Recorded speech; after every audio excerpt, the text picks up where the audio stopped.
मेरे प्यारे दोस्तों, उम्मीद करता हूँ आप सभी अच्छे से होंगे और पढ़ रहे होंगे। आदाब, मैं तकमील अहमद। अस्सलाम वालेकुम, नमस्कार, सत श्री अकाल।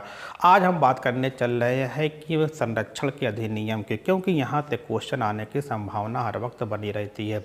तो देखिए कि यहाँ पे हमने क्या लिखा है कि हमने यहाँ पे लिखा है कि पर्यावरण संरक्षण के लिए भारत के प्रयास, अर्थात भारत सरकार के प्रयास क्या।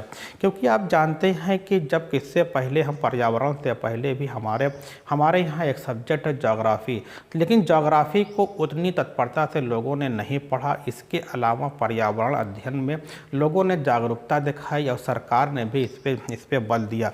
ऐसा क्यों था इसलिए ऐसा इसलिए था क्योंकि ज्योग्राफी के द्वारा केवल हम उसकी भौतिक परिस्थिति के बारे में अध्ययन करते थे, अर्थात कोई पर्वत है, कोई पठार है, कोई झील है, कोई नदी है, कोई महासागर है, उसकी लंबाई क्या है, उसकी उसमें साल्ट कितना, तमाम तरह का अध्ययन करते थे। लेकिन इसके अलावा जब तमाम तरह विश्व में जब तमाम तरह की औद्योगिक क्रांतियां आनी शुरू हुई, जब औद्योगिक क्रांतियां शुरू हुई तो वन को काटा जाने लगा, जंगलों को काटा जाने लगा, तमाम तरह के नदियों में बड़े बड़े बांध बनाए जाने लगे। तो इससे क्या होता है कि पूरा वातावरण कहीं ना कहीं डिस्टर्ब होने लगा।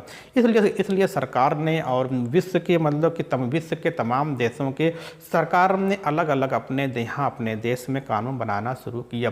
इसी के मद्देनज़र भारत सरकार ने भी ये कानून बनाते हैं हम, जो वेरी इंपॉर्टेंट। सबसे पहले कौन सा कानून आता, पहला कानून आता है कि पहला कानून ये आता है वन्य जीव संरक्षण अधिनियम। वन्य जीव संरक्षण अधिनियम, वन्य जीव संरक्षण अधिनियम, ये इम्पॉर्टेंट है।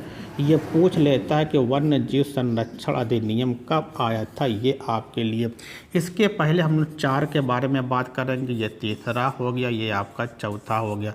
चौथा था कि पर्यावरण संरक्षण का अधिनियम, ये आपके लिए इम्पॉर्टेंट है, पर्यावरण संरक्षण अधिनियम। तो देखिए यहाँ पे अब आपको समझना है, ये इम्पॉर्टेंट चीज़ें हो जाती हैं। अब बात करते हैं कि यहाँ पे कि ये आपका जो वन्य जीव संरक्षण अधिनियम है ये कब आता है, और जो पर्यावरण संरक्षण अधिनियम है क्षण का मतलब 86, यहाँ का मतलब है क्षण का पर्यावरण संरक्षण जो अधिनियम, यहाँ पे लिख दे रहा हूँ कि अधिनियम जो ये कब आता है, ये क्षण का यहाँ ये ट्रिक है कि क्षण कि तो क्या दिखाओगे वहाँ पे क्षण का दिखाओगे 1986 में आता है। 1986 में क्या होता है, पर्यावरण संरक्षण का अधिनियम आता है। इसमें यह कहा गया कि पर्यावरण को परिभाषित किया जाता है कि किसी वस्तु के चारों ओर जैविक तथा अजैविक घटकों को जो घेरा हुआ है उसे ही पर्यावरण कहते हैं। अब उनको हमको किस तरीके से संरक्षित करना है, इस कानून में ये बताने का प्रयास किया गया है। अब बात आती है कि वन्य जीव संरक्षण अधिनियम कब आता है, ये आपका 1906 हो गया। ये आपको थोड़ा सा अब आपको 71, ये आपका कब आता है, ये 72 में आते हैं। तो ये आपको समझना है। इसलिए आपको जब कभी बात आएगी कि पर्यावरण संरक्षण की, तो क्षण का मतलब क्या हुआ, 1986 हुआ। अब बात आएगी वन्य जीव संरक्षण का, तो क्या होगा, आप वहाँ पे आप डायरेक्ट याद नहीं करना, आप 72 पे आप चले जाएंगे। ये आपके लिए इम्पॉर्टेंट है। फिर आता है कि जल प्रदूषण नियंत्रण। अब क्या आता है कि यहाँ पे ये क्या है कि जल प्रदूषण नियंत्रण अधिनियम, ये आपके लिए तीनों पढ़ के, अगर 2 पढ़ के जाएंगे तो हो सकता है इसको टच कर दे। अब यहाँ पे एक जल है, अब यहाँ पे हम लोग क्या कर सकते हैं, एक जल होता है, एक वायु है, वायु प्रदूषण नियंत्रण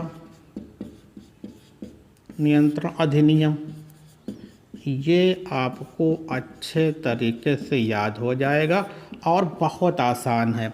यहाँ पे क्या है, वन्य पर्यावरण संरक्षण 86 हो गया। अब बात है वन्य जीव संरक्षण, तो 72 में कर देंगे। अब यहाँ पे आता कि जल प्रदूषण नियंत्रण अधिनियम, ये आता है 1974 में आता है। और फिर क्या होता है, वायु जो हवा वाला कब होता है, ये आता है 1981 में। ये 4 ये बहुत इंपॉर्टेंट है। 2 तो आपको मोस्ट इंपॉर्टेंट, इसको स्टार बना दे रहा हूँ, ये आपको नहीं समझना।